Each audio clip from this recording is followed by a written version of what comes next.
Thank you very much. So my title actually changed slightly, and it's become even more controversial today. And I haven't got loads of time, so I'm not going to spend loads of time introducing myself. But what I will tell you is that I'm a strategist first and foremost, with a kind of very much a general overview of the way different media should work together. So I've tried to approach this question with the view of how is programmatic and targeting fitting into the overall media mix. And the more I looked at that question, the more I started to worry that targeting could be having a negative effect on the way advertising works in consumers' lives, which isn't necessarily preaching to the choir today. So I'm not going to just hammer you with that story incessantly. Initially, I'm going to talk you through my hypothesis, why I think it is that targeting could actually be making advertising less valuable, not more. I'm going to present you with the evidence that I found so far that would suggest this is the case, and how targeting has made consumers' relationship with advertising change. But then I'm going to try and bring a much more positive spin to it and try and understand, okay, so how can we think about the future of targeting programmatic to make my hypothesis false? I don't want my hypothesis to be true. I want to have a job and a career in 10 years' time that involves powerful, engaging advertising. And I do think that programmatic and targeting can be at the heart of that. I just think we maybe need to think differently about how to make it work in the future. So, part one, my hypothesis. Too much targeting could be making advertising less valuable to advertisers as a whole. And that sounds a bit crazy because everything that we do with targeting is about increasing the return on investment of that advertising. It's about finding specific audiences who are definitely in the market for our products at the right time, in the right place, to make them more likely to want to choose our products and therefore get better return on investment. This would seem to be almost oxymoronic. Yeah, I do believe it actually could be true. And I'll try and explain why that is. But first, I want to look towards the future. And 15 years ago, I started in media, and a couple of years later, Minority Report came out, and it was great because finally I could explain to my mum what it was we did. Because this is a film where all the way through, Tom Cruise is being targeted by advertising, which has his name on it. It's exactly personalized to him. And these beautiful holographic ads that pop up as he's walking down the street. They know who he is, and they know what he wants to do, they know what car he drives, etc., etc. And that was the kind of future we all envisaged in media planning, this world where every single touch point was personalized and tailored and much more powerful because of it. And I actually think that future is a lot closer than Minority Report might have led us to believe. Think about all the technologies that we have at our disposal right now. Apart from the holographic advertising, which I'm sure is close, we can do an awful lot of those things. We can identify individuals, we can understand their behaviors, we can understand what matters to them, and put the right ad in front of them, the right place, the right time. That's been said a few times. My only thing is, I think when we started talking about the right place, the right people at the right time 15 years ago, we didn't know that this was going to be possible. We were talking about the Times versus the Sun. We were talking about ITV versus Channel 4. We weren't talking about Dave versus Pete, and targeting specific people.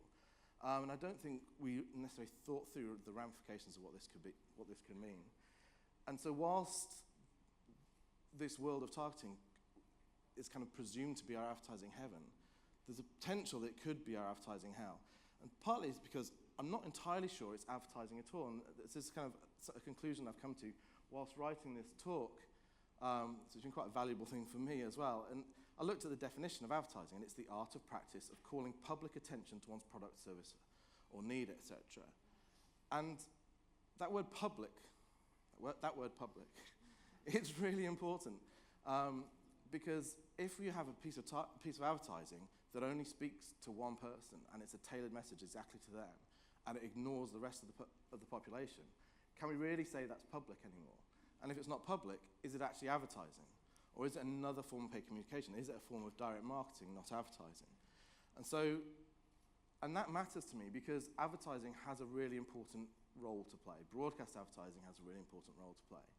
And at MEC, we believe very much in having the right tool for the right job. And we have a research tool we call Momentum. It's similar to Ben's McKinsey model that he showed earlier. But what's really been made clear to us in developing this tool is that the passive stage, the stage before someone comes into market, is just as important as to generate conversion for your product as the active stage. So when they go from actually needing your product to actually purchasing it, which is the active stage, the vast majority of the work that you guys do in this room is focused on that stage. But if I'm not predisposed to your brand before I come into market, the likelihood of you converting me is actually very slim. And drink of water here, because this is my most challenging slide.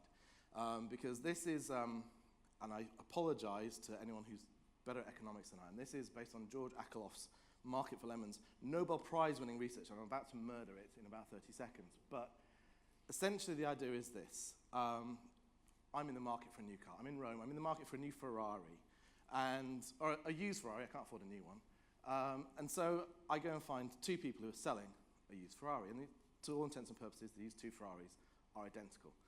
Certainly, to me, the untrained car enthusiast, they look the same, they drive the same, the engine sounds just as beautiful.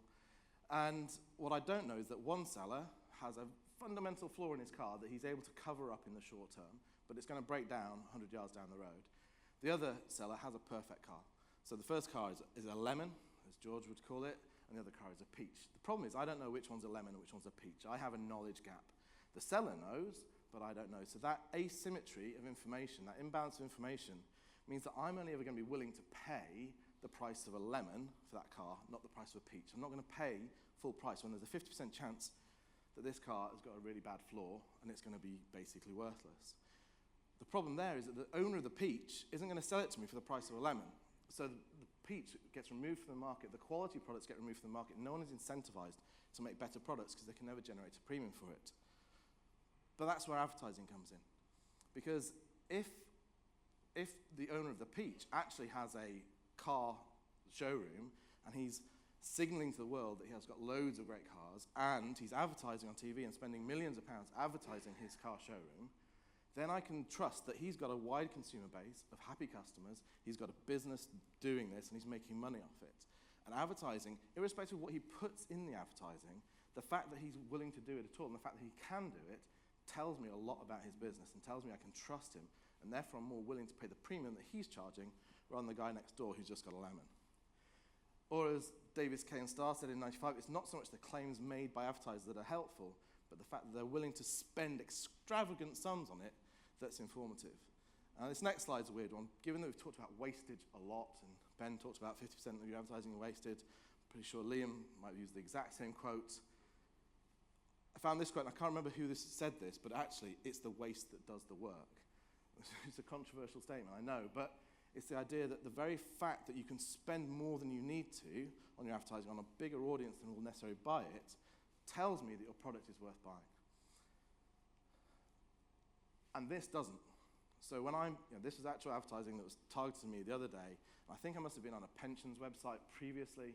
So I get targeted by Fisher Investments. I've never heard of Fisher Investments. Apparently Mr. Fisher writes for Forbes, but I'd never heard of that. And I don't know, I've got no way of knowing if this campaign is just being targeted to me and they think, you're a mug because you're on that Pensions for Dummies website, we can mug you off and you'll buy our product, or if this is a big, reliable, trusted company. I've got no way of knowing that just from this advertising because there's no signaling in it. And if all advertising becomes like this, if all targeting becomes like this, how will I know which of the brands are signaling to me in a compelling way and which ones aren't? So I get to a place where I think that actually both of these statements can be true. In the short term, absolutely, a highly targeted, personalized, tailored ad will have a higher response rate and will have a better ROI than a less targeted one or a non-targeted one. But if we apply that behavior of targeting to all advertising anywhere, we'll have an ecosystem which will decrease in value for advertisers because it can no longer generate these trust signals. And that to me is a worry. Very quickly, because I've got 6 minutes left. Do I have any evidence for this? Or is this me just kind of hypothesizing and reading some big academic papers? So this was Nielsen's Global Trust in Advertising Survey, and you can see that traditional non-targetable advertising is significantly more trusted than the much more targeted advertising. And the stuff that feels the most targeted, like text ads on mobile phones, is by far the least trusted. And I think that's kind of worrying. My theory is that that's about is targeting. What gets interesting is when you get to more savvy markets like the UK, who are used to having lots of different media channels targeting them, that trust level drops even further for the more targetable media. Text on mobile devices are 33% kind of trust somewhat level. And then the other challenge is that we've been working under the assumption in this industry that if we tailor communications to people's particular interests, they will enjoy that communication more, it will feel more relevant, and they'll be happier about it. But this study from the University of Pennsylvania, there was 10,000 people in this study. When they asked them, would you want websites to show you ads that are tailored to your interests, 66% said no.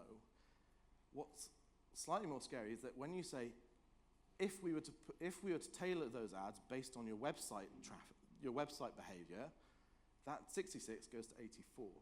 So the more you educate people about tracking, the more they understand it, the less they want you to tailor ads based on that tracking. So I'm slightly worried about that. And this number, we talked about ad blocking a few times over the past 24 hours.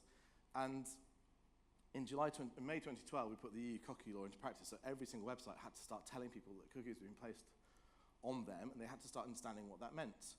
That's when ad blocking seems to have taken off, and I don't think that's coincidence. Now, is this conclusive evidence?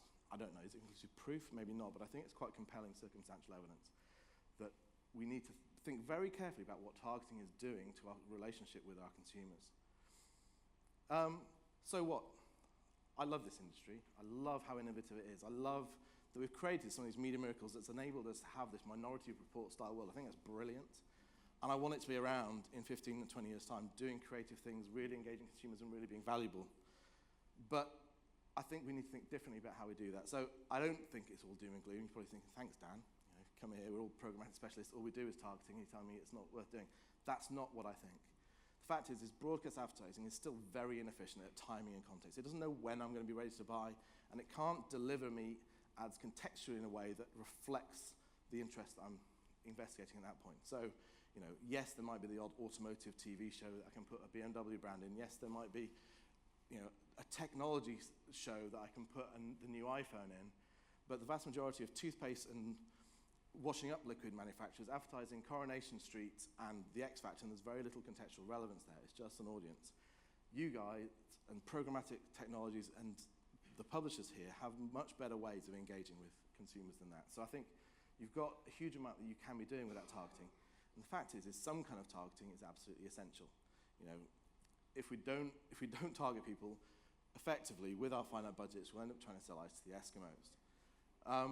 But we have to think of targeting as existing on a spectrum. On the one hand, there's spray and pray, kind of advertising to absolutely everybody, and that clearly doesn't make sense. But only ever targeting people who definitely would buy your product, that might not make sense anyway. And I think there's a sweet spot somewhere in the middle of avoiding people who definitely won't buy your product, but allowing for serendipity to a certain level to give us a growth audience that we can create these signals for. And so we want to use the right targeting for the right task. So in the passive stage, it's really important that we build the passive stage bias with these large signaling behaviors. And then that gives us a layer of base that we've kind of planted the seeds, we've done the groundwork, that we can then harvest that passive stage bias during the active phase. And that's where all your technologies come in and are really, really powerful. What I want to do, my challenge to you guys, is how do you connect those two? How do you connect the broadcast to the narrowcast? How do you stop targeting, taking the value away, but actually add value to the entire ecosystem? And rather than thinking of broadcast as the thing to be shoved into the annals of history, make broadcast media your friend. And in 1 minute, I've got 2 or 3 ideas that could be interesting. I'd really love to discuss this further at the discussion group. Right now, you can, rather than just retargeting digital behaviors, why not retarget broadcast communications? So the Sky system in the UK actually allows you to target households that have seen particular TV ads, or even particular TV shows. So in this example, if they've watched One Direction on the X Factor, on their final show that's coming up, I believe, you could then target them with an ad to download the album right now. And that's targeted, but it's not ever dismissing that signal because they're on TV, so the signal is still there. But why not do that out of home as well? The mobile phone in my pocket knows exactly where I've been. It knows exactly which poster sites I've seen. So when you behaviorally target me based on my desire to watch a movie, you know that I've seen the Jurassic World ad 7 times on my journey to work, so you can send me the trailer to my phone. So that's connecting the broadcast and the narrowcast in a way that makes everything more valuable. Or you can even use programmatic to find a whole new audience. Programmatic is a source of data as well as a user of data. And if you allow your programmatic to be a little bit broader initially, you can find out about new audiences and new ways of consuming a product that you never thought of before. And that can change everything you think. So I've rattled through that. 3 takeaway points. Targeting and media planning is not an unqualified good, and some wastage is essential. For every targeted impact in an active journey, you need many broadcast ones in the passive phase. But I really believe the technologies we're developing can help us create connected, holistic, and insight-led campaigns like never before. Thank you very much.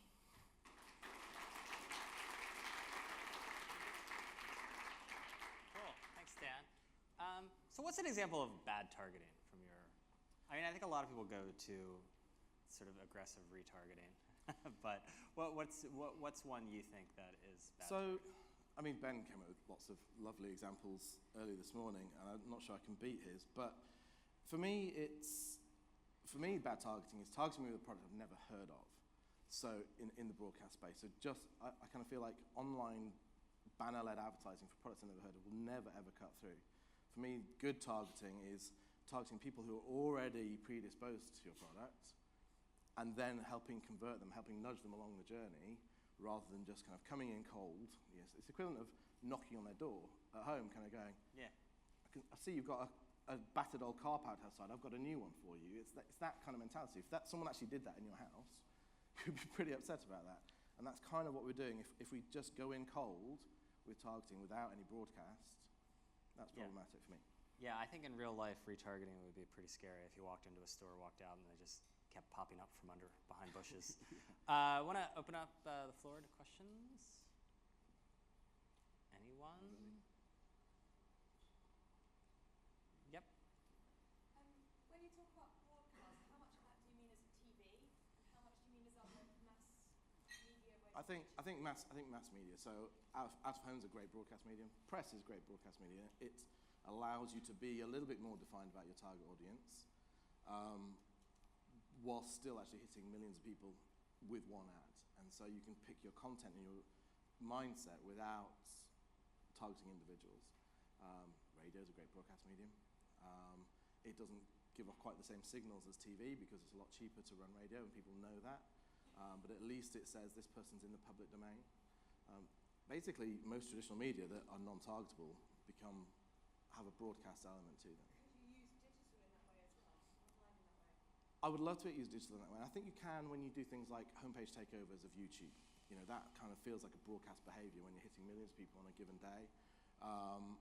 And the bigger and the higher the production cost of your advertising in a digital space also does some of that signaling behavior.